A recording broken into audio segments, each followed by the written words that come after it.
Did you know that 71% of the people that watch Matthew Kelly's videos are not subscribers? That makes no sense. We need to change that. Subscribe today.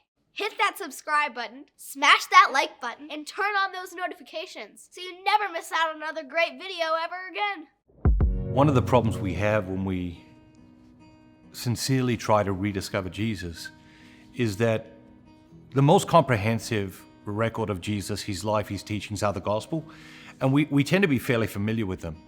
And that familiarity can sometimes hurt us because we tend to skip over things rather than really delving into things. Rediscovering Jesus requires us to delve into the Gospels in a way that we haven't delved into them before. We find Jesus in the Gospels, but we also find an incredible study of humanity in the Gospels. We find all sorts of personalities.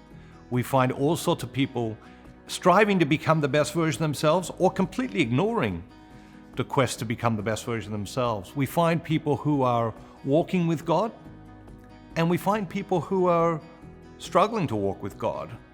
We find people who have been walking with God for a long time, and then the whole thing just sort of blows up.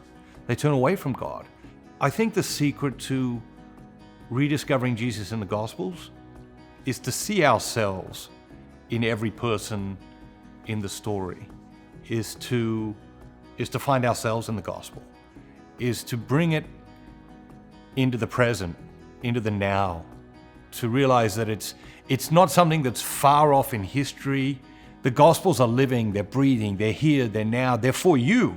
Like a letter from a father teaching his son or his daughter how to live a great life. And we can only fully discover it by putting ourselves in the scene, by being there, by imagining the dust on the road, by sort of seeing the sweat drip from Jesus's head, by seeing his sandals and seeing his clothes, and placing ourselves there as one of the characters. But also to read a story and then to go through every person in the story and say, how am I like that person? How am I like that person? How am I like this other person? Or what can I learn from this person?